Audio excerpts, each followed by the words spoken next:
Shalom, Bapak Ibu Saudara, jemaat terkasih dari GBI Lewi Pondok Gede. Bertemu lagi kita di dalam ibadah pada hari Minggu, dan kita akan menikmati sehidangan dengan Tuhan, menikmati segala kebenaran firman-Nya. Mari kita berdoa. Bapa di surga, kami mengucap syukur kalau Engkau menyertai kami sampai hari ini. Semua ada dalam keadaan baik. Sekalipun keadaan kami hari-hari ini tidak baik, tapi kami percaya Tuhan akan mengubahnya menjadi baik. Oleh sebab itu, berbicaralah bagi kami. Berikan kekuatan untuk terus berharap kepada firman-Mu. Urapi pemberitaan firman ini. Roh Kudus berkuasa di tengah-tengah kami. Di dalam nama Tuhan Yesus, kita semua siap diberkati oleh firman Tuhan. Bersama-sama kita katakan, amin. Nah, Bapak Ibu Saudara, hari-hari ini kita harus lebih banyak lagi membangun mezbah. Oleh sebab itu, hari ini judul firman Tuhan adalah The Power of Altar. Kuasa yang dinyatakan di atas mezbah Tuhan. Di tengah keadaan pandemi yang semakin memberikan dampak persoalan tidak hanya di dalam kesehatan, tapi juga ekonomi, hubungan, di dalam keluarga. Semuanya mengalami begitu banyak pencobaan, keadaan yang kelam. Tapi kita bersyukur kita punya Tuhan yang memberikan janji-janjinya bagi kita. Dan melalui the power of altar, karena pernah juga terjadi tulah yang begitu luar biasa yang membinasakan sampai 70.000 orang di masa pemerintahannya Daud, orang yang dikasihi Tuhan. Mari sama-sama kita baca ayat firman Tuhan 2 Samuel 24. Kita akan baca ayat 18, 19 dan 25. Dan kita lihat di sini judul perikop daripada 2 Samuel 24 adalah mezbah didirikan dekat Yerusalem, tulah berhenti. Saudara lihat di sini betapa besar kuasa Tuhan yang dinyatakan di atas mezbahnya. Mezbah didirikan di dekat Yerusalem dan kemudian tulah berhenti. Saya baca mulai dari ayat 18. Pada hari itu datanglah Gad kepada Daud dan berkata kepadanya, "Pergilah, dirikanlah mezbah bagi Tuhan di tempat pengirikan Arauna orang Yebus itu." Ayat 19, lalu pergilah Daud sesuai dengan perkataan Gad seperti yang diperintahkan Tuhan. Ayat 25, lalu Daud mendirikan di sana mezbah bagi Tuhan dan mempersembahkan korban bakaran dan korban keselamatan. Maka Tuhan mengabulkan doa untuk negeri itu dan tulah itu berhenti menimpa orang Israel. Sudah ada korban 70.000 orang, tapi ketika Daud taat kepada Tuhan, dia bangun mezbah seperti Tuhan perintahkan. Dari sini kita bisa lihat Bapak Ibu Saudara, solusi itu adalah bangun mezbah. Bagian kita taat melakukannya, bagian Tuhan adalah menggenapi janjinya. Membangun mezbah adalah cara Tuhan untuk memberkati dan memulihkan umatnya. Dan puji Tuhan, hari-hari ini Tuhan sudah persiapkan segala sesuatu. Ketika pandemi terjadi, kita tidak bisa ibadah secara offline, kita nggak bisa ketemu dengan saudara-saudara seiman kita. Bagaimana caranya kita bisa menikmati pujian penyembahan, kita bisa dilayani dengan firman Tuhan, kita bisa saling menguatkan. Tuhan sudah persiapkan teknologinya. Bapak Ibu Saudara bisa menikmatinya lewat YouTube, bisa lewat streaming, bisa lewat juga MP3 yang dikirimkan ke WA grup jemaat, bisa juga melalui Zoom. Banyak cara Tuhan sudah sediakan. Supaya apa saudara? Supaya mezbah itu tidak berhenti. Supaya mezbah itu tetap ada, karena mezbah itu cara Tuhan untuk memulihkan, memberkati. Nah saudara-saudara, jadi hari-hari ini kalau kita mengerti hal ini, maka kita harus bangun mezbah. Nah saudara-saudara, mezbah itu membuat apa sih? Apa sih yang terjadi sehingga ada kuasa yang begitu luar biasa ya? Mezbah yang pertama itu membuat fokus itu kembali kepada Tuhan ya. Ketika mezbah dibangun, dan mezbah itu bicara apa Bapak Ibu Saudara? Mezbah itu bicara dalam arti bahasa Ibrani adalah misbah. Misbah itu artinya sacrifice, korban ya, sesuatu yang dikorbankan di atas mezbah. Jadi artinya Bapak Ibu Saudara, kalau Bapak Ibu Saudara mau bangun mezbah, ada sesuatu yang dikorbankan. Korban hati kita yang terbaik, walaupun keadaan tidak enak, kita tetap mau bersyukur, memuji Tuhan, itu korban. Dan juga jangan lupa setiap kali ibadah, jangan menjadi lupa untuk memberikan korban, ucapan syukur, korban persembahan. Biasanya kan ada kantong kolektor nih, ini nggak ada kantong kolektor, bukan berarti kita berhenti memberikan korban yang harum bagi Tuhan. Nah artinya apa? Ketika Bapak Ibu Saudara melakukan semuanya itu, kita fokusnya dikembalikan kepada Tuhan ya. Nah saya mau singkapkan ini, ini penafsiran Bapak Ibu Saudara. Saya lihat di dalam Alkitab ada 12 suku kan, Bapak Ibu Saudara setuju semuanya, ada 12 suku Israel. Dalam Bilangan 1, waktu Laskar itu dihitung ya Bapak Ibu Saudara, itu sesuai dengan urut-urutan. Ini kan saudara lihat bahwa kejadian tulah itu terjadi karena Daud itu menghitung jumlah pasukan, jumlah laskar ya. Nah saudara-saudara, penghitungan jumlah laskar itu bukan sekali ini terjadi. Musa pun pernah hitung laskar ya. Dan bahkan Daud pun bukan sekali ini saja hitung laskar. Dia pernah hitung laskar pada waktu zamannya Absalom memberontak. Tapi Bapak Ibu Saudaraku, itu tidak membuat Tuhan murka. Tapi kenapa yang ini Tuhan murka Bapak Ibu Saudara? Karena sebelumnya itu ketika mereka hitung laskar itu ada tujuannya. Itu ada tujuannya, yaitu ketika mau ada peperangan ya. Peperangan, dan ketika Daud dalam peperangan melawan para prajurit-prajuritnya Absalom. Tapi ini tidak ada kisah ada peperangan tiba-tiba Daud hitung laskarnya. Dan ada aturan main yang ada di Alkitab, ketika orang menghitung laskar itu harus mempersembahkan korban. Jadi artinya apa? Jangan sampai kita punya aset, kita punya kekayaan, kita punya berkat, dan kemudian kita menghitungnya. Kenapa harus ada korban? Korban itu membuat kita fokus sama Tuhan. Oke, kita diberkati, tapi fokus kita tidak kepada berkat. Fokus kita tetap kepada Tuhan. Makanya harus bangun mezbah. Nah Bapak Ibu Saudara, ketika itu terjadi, tulah pun turun. Nah, solusinya bangun mezbah.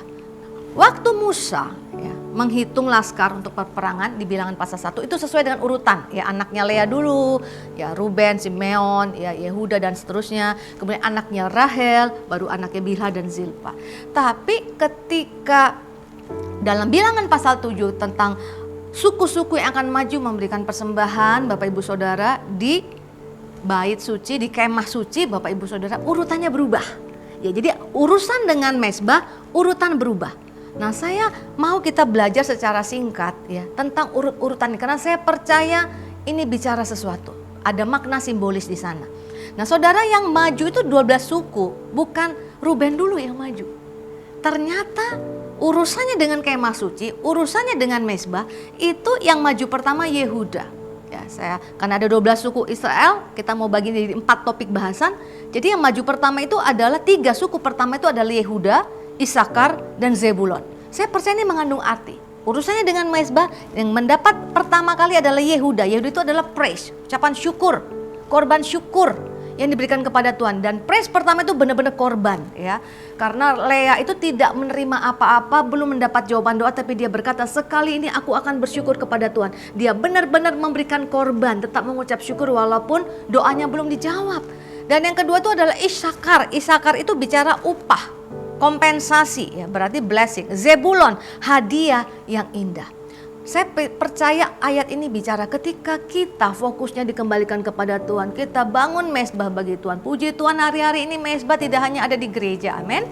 Ada di rumah-rumah. Itu maksudnya apa? Bukan sekedar kita nyanyi, kita ibadah, kita kemudian dengarkan firman, tapi kalau hati kita nggak ada di sana, berarti tidak ada korban yang kita berikan di hadapan Tuhan, hati yang kita fokuskan kembali kepada Tuhan.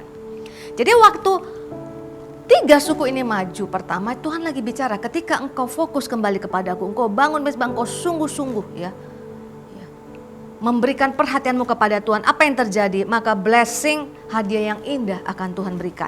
Mazmur 65 ayat 4 berkata seperti ini, berbahagialah orang yang engkau pilih dan yang engkau suruh mendekat untuk diam di pelataranmu. Kiranya kami menjadi kenyang dengan segala yang baik di rumahmu, di baitmu yang kudus. Kenapa solusinya bangun mezbah? Karena di rumah Tuhan, waktu kita memberikan segala sesuatu taat kepada apa yang Tuhan perintahkan kepada kita, Tuhan janji di bait Tuhan segala yang baik ada di sana. Segala sesuatu yang Bapak Ibu Saudara dan saya butuhkan ada di sana, dan Tuhan janji bukan hanya diberikan, kita kenyang dengan segala yang baik di dalam rumahmu, di dalam rumah Tuhan, di bait Tuhan yang kudus. Bukankah hari-hari ini kita membutuhkan sekali Bapak Ibu Saudara pertolongan daripada Tuhan? Ada gaji yang dipotong, ada orang yang harus di PHK, ada orang yang bisnisnya mengalami kemunduran dan tidak tahu hari depan sampai kapan ini akan berlangsung. Tapi hari ini Tuhan janji, ketika engkau memilih mendekat di dalam rumahku. Kau bangun memberikan korban syukur di atas mezbah. Kau korban sekalipun kau hari ini rasanya sulit bersyukur, kau tetap memberikan korban persembahan. Artinya kau fokus sama Tuhan. Kau gak lihat keadaan, kau percaya bahwa di atas segala keadaan yang paling buruk pun Tuhan masih mampu memberkati. Dalam rumah Tuhan disediakan segala yang baik dan kita akan kenyang. Orang yang bersyukur tuh Bapak Ibu Saudara fokus sama Tuhan. Orang yang fokus sama Tuhan berarti siap untuk maju ke depan. Ya, tapi orang yang tidak bersyukur itu lihat ke belakang. Ya, kita lihat waktu tulah terjadi atas Sodom dan Gomora, bencana terjadi, belerang diturunkan saudaraku, membakar kota itu. Istri Lot lihat ke belakang. Kalau lihat ke belakang itu berarti fokusnya nggak mau tetap kepada Tuhan yang ajak mereka keluar dari situ. Ya, orang yang fokusnya ke belakang nggak akan pernah dapat apa-apa. Orang yang nggak bisa bersyukur tuh lihat ke belakang terus. Dulu hartaku banyak, dulu sebelum pandemi, dulu bisnisku lancar. Itu berarti tidak mau korban, ya, membangun ucapan syukur kepada Tuhan. Saya percaya Bapak Ibu Saudara, maka ketika kita setia kepada Tuhan seperti Daud, ya, memberikan korban. Arauna bilang gak usah dibayar, ya, tapi Daud mengerti arti mezbah. Bangun mezbah itu harus bayar, harganya bayar. Hati yang diberikan walaupun perih seluruhnya dipersembahkan kepada Tuhan. Dan apa yang terjadi saudara-saudaraku? Isakar dan Zebulon akan mengikuti upah, reward, kompensasi, hadiah yang indah. Isakar juga bicara Bapak Ibu Saudara tentang suku yang dikatakan punya pengertian tentang saat yang baik. Tahu apa yang harus diperbuat. Dan itu Tuhan janjikan, Yehuda dulu maju. Kau bangun mezbah, kau berikan korban syukurmu di sana. Yang Tuhan suruh, Tuhan perintahkan. Maka Tuhan katakan engkau akan tahu apa yang harus engkau berbuat. Jadi artinya di dalam rumah Tuhan ada tuntunan. Yang mengerti katakan amin. Mazmur 16 ayat 7 berkata, aku memuji Tuhan yang telah memberi nasihat kepadaku. Ya, pada waktu malam hati nuraniku mengajar aku. Ini Tuhan sediakan bagi orang yang ada di rumah Tuhan. Pada waktu malam itu tidak hanya bicara hari sedang gelap, matahari sudah terbenam, tapi juga bicara keadaan gelap di sekeliling kita. Ya, hari-hari ini keadaan gelap Bapak Ibu Saudara. Ya, kita nggak tahu apa yang kita harus lakukan. Tapi Tuhan janji bagi orang yang mau bangun mezbah, yang fokus sama Tuhan, mengembalikan fokus kepada Tuhan bukan keadaan, maka Tuhan janji di dalam hati nurani kita akan diajarkan Tuhan apa yang harus dilakukan. Yang mengerti katakan amin. Firman Tuhan katakan seperti ini. Ya, Ulangan 28 yang sering kita baca ayat 2, segala berkat ini akan datang kepadamu, come to you, dan menjadi bagianmu, overtake you, jika engkau mendengarkan suara Tuhan Allahmu. Bukan hanya ditambahkan, overtake itu menyalip. Ya, menyalip itu seperti apa sih? Saya dan suami paling sering tuh disalip sama ojek online Bapak Ibu Saudara. Jalan lagi bagus-bagus gitu ya, tiba-tiba dari arah yang tak jelas gitu ya, nyalip sampai kita kaget sampai mau ngerep. Begitulah yang namanya kalau berkat itu nyalip kita. Sampai kita tuh kaget gitu loh saudara. Kenapa? Itu di luar ekspektasi ya. Tadinya ada di belakang dia, kita nggak lihat. Tiba-tiba set gitu ya, nyalip. Nah, Tuhan janji buat orang, kepada siapa ini? Orang yang ngejar Tuhan, ya, mencari Tuhan. Tadi dikatakan waktu Ruben dan Simeon itu Tuhan melihat, Tuhan mendengar. Ini adalah perkataan yang diucapkan Lea ketika anak-anak ini lahir. Dia punya persoalan, dia kepingin suaminya cinta sama dia, dia punya pokok doa, dia datang sama Tuhan, dia cari Tuhan. Ruben artinya Tuhan melihat, Simeon artinya Tuhan mendengar, cari Tuhan. Jadi hari-hari ini saudaraku kejar Tuhan. Bila ada ibadah-ibadah tengah minggu, ada ibadah lewat Zoom, ya, ada ibadah komsel, cool, Bapak Ibu Saudara jangan absen. Itu cara Bapak Ibu Saudara mengejar Tuhan, ya. Supaya apa? Supaya siap-siap disalib sama berkat, ya. Firman Tuhan berkata, baca firman Tuhan, ya. Jangan cuma baca firman Tuhan pada saat, jangan baca firman Tuhan kalau ada kebaktian saja. Di rumah, hari-hari cara kita kejar Tuhan bagaimana? Pagi-pagi waktu hari masih gelap, begitu bangun jangan pegang handphone, jangan cek Instagram Bapak Ibu Saudara, jangan cek sosial media. Cara orang kejar Tuhan tuh kelihatan. Kalau bangun yang dicari gadget bukan untuk baca Alkitab, karena Alkitab ada di gadget sekarang. Itu berarti tidak ngejar Tuhan. Kalau kejar Tuhan tuh begitu melek langsung ngucap syukur terima kasih dan kemudian baca Alkitab. Janji Tuhan ini buat orang yang seperti itu saudaraku, ya. Dan Tuhan janji orang yang seperti itu akan beruntung, karena tadi dikatakan God itu artinya mujur telah datang buat orang-orang yang ngejar Tuhan. Nah, mujurnya itu seperti apa ya? Yosua 1 ayat 8, janganlah engkau lupa memperkatakan kitab Taurat ini, tetapi renungkanlah itu siang dan malam, supaya engkau bertindak hati-hati sesuai dengan segala yang tertulis di dalamnya. Sebab dengan demikian perjalananmu akan berhasil dan engkau akan beruntung. Kepada siapa perjalanan akan berhasil dan beruntung? Beruntung itu artinya begini loh saudara. Waduh, beruntung sekali ya saya dapat itu. Artinya harusnya kayaknya kita nggak dapat itu. Tapi tiba-tiba itu dicurahkan atas kita. Bukan karena kekuatan kita, bukan karena kehebatan kita, bukan karena keadaan sudah membaik. Tapi itu tiba-tiba dicurahkan, diberikan. Ya tadi seperti tadi ya, nyalip gitu, kaget gitu loh saudara. Loh kok bisa terima seperti ini? Itu janji Tuhan buat orang yang kejar Tuhan ya. Memperkatakan kitab Taurat, memperkatakan firman, merenungkannya siang dan malam. Jadi artinya Bapak Ibu Saudara kerja firman itu sudah dibaca tadi pagi, Bapak Ibu Saudara meditasi ketika ada persoalan, oh iya ingat ya tadi ada firman Tuhan. Nah Bapak Ibu Saudara, firman Tuhan katakan beruntung orang yang seperti itu. Bagian yang terakhir, jangan menyerah karena Tuhan itu adil. Ini pasti kan gak seperti membalik telapak tangan Bapak Ibu Saudara. Jangan menyerah. 3 suku yang terakhir adalah Dan, Asher, Naftali. Dan itu artinya Allah memberi keadilan. Asher itu adalah blessing, happy. Naftali artinya wrestling, bergulat ya. Bagi orang yang sedang mengalami struggle, perjuangan, bergulatlah di dalam Tuhan. Berjuanglah di dalam Tuhan. Jangan tinggalkan Tuhan. Jangan kecewa Bapak Ibu Saudara. Kecewa gak bawa kemana-mana. Tapi ketika tetap kita bersama-sama dengan Tuhan, tidak menyerah. Tuhan bilang dia Allah yang adil ya. Sama-sama kita baca firman Tuhan ini ayat yang terakhir. Yesaya 61 ayat 7. Sebagai ganti bahwa kamu mendapat malu 2 kali lipat. Dan sebagai ganti noda dan ludah yang menjadi bagianmu, kamu akan mendapat warisan 2 kali lipat di negerimu, dan sukacita abadi akan menjadi kepunyaanmu. Jadi kalau hari-hari ini kelihatannya tidak ada menghasilkan apa-apa, kita udah bangun mezbah, keadaan belum berubah, itu semua udah dicatat sama Tuhan. Pada saat nanti Tuhan memberikannya kepada kita, memberkati kita, direkap semuanya. Jadi tidak ada yang sia-sia. Air mata Bapak Ibu Saudara nggak ada yang sia-sia. Amin. Iman Bapak Ibu Saudara nggak ada yang sia-sia. Direkap. Bapak Ibu Saudara akan terima jauh lebih besar daripada apa yang engkau perhitungkan, apa yang engkau harapkan. 2 kali lipat. Ini bagi siapa? Jangan sembarang klaim firman Tuhan. Naik ke atasnya ayat 6. Tetapi kamu akan disebut imam Tuhan dan akan dinamai pelayan Allah kita. Kamu akan menikmati kekayaan bangsa-bangsa dan akan memegahkan diri dengan segala harta benda mereka. Ini akan diberikan kepada imamnya Tuhan. Imam Tuhan siapa? Bukan hanya imam musik Bapak Ibu Saudara. Kita semua 1 Petrus 2 ayat 9 adalah imamat yang rajani. Yang setia dalam segala keadaan, di tengah keadaan masih malam sekalipun kita tetap setia ya. Memberikan korban pujian, korban syukur, hati kita taruh di sana sebagai living sacrifice. Roma 12 Bapak Ibu Saudara, itu Tuhan perhitungkan ya. Tuhan akan ganti berlipat kali ganda. Nah saya mau cerita, saya tutup dengan kisah kesaksian ya, seorang jemaat kami yang baru mengikut Tuhan dan sungguh-sungguh sekali mengikut Tuhan. Akibat dia mengikut Tuhan Bapak Ibu Saudara, dia mengalami penganiayaan. Salah satu usahanya Bapak Ibu Saudara itu disegel, gak bisa berjalan. Kerugian toh Bapak Ibu Saudara. Tapi apa yang dia lakukan? Dia ngerti arti mezbah.